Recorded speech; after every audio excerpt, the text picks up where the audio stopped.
Dans Ésaïe 42, 1-4, nous lisons « Voici mon serviteur, que je soutiendrai, mon élu, en qui mon âme prend plaisir. J'ai mis mon esprit sur lui. Il annoncera la justice aux nations, et il ne criera point. Il n'élèvera point la voix, et ne la fera point entendre dans les rues. Il ne brisera point le roseau cassé, et il n'éteindra point la mèche qui brûle encore. Il annoncera la justice selon la vérité, il ne se découragera point, et ne se relâchera point, jusqu'à ce qu'il ait établi la justice sur la terre, et que les îles espèrent en sa loi. » Ces paroles parlent de Christ, le serviteur de l'Éternel. Sans aucune arme mondaine, il a établi son royaume, non pas par la lutte, ni en criant. Il ne criera point, il n'élèvera point la voix, et ne la fera point entendre dans les rues. Mais par l'amour, la bonté et la vérité, il a gagné le monde, non par des armes mondaines, comme le déclare Jean 12, 32. Et moi, quand j'aurai été élevé de la terre, j'attirerai tous les hommes à moi. Il n'attire pas les hommes à lui par une quelconque arme, autorité ou puissance mondaine, mais par son amour. Lorsque les gens commenceront à voir comment il est mort pour leurs péchés à leur place, ce message les attirera vers lui. Les hommes pensent qu'avec du lait en poudre, ils peuvent attirer les gens, et avec cette conception, ils envoient du lait en poudre en Inde avec l'espoir d'y gagner des amis et peut-être de les amener à Christ. Mais c'est uniquement par l'amour divin et pur que les hommes peuvent être sauvés, non par l'amour humain ou la sympathie de qui que ce soit. Nous trouvons la même pensée dans Ésaïe 52, 13, 15. « Voici mon serviteur prospérera. Il montera, il s'élèvera et s'élèvera bien haut.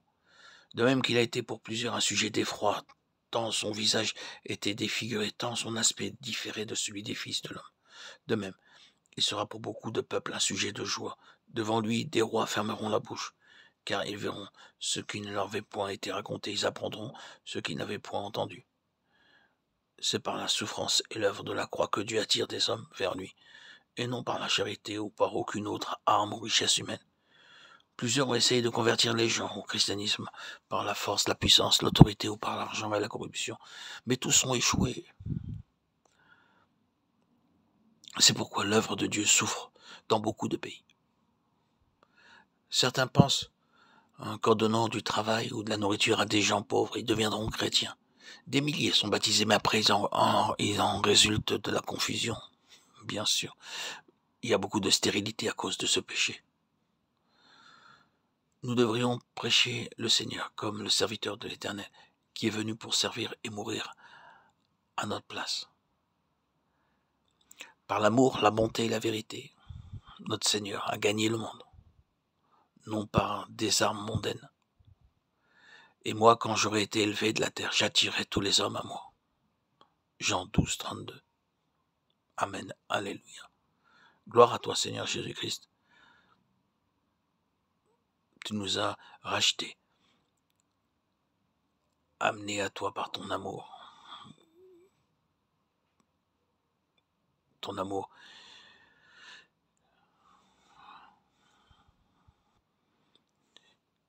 qui font de nous tes enfants.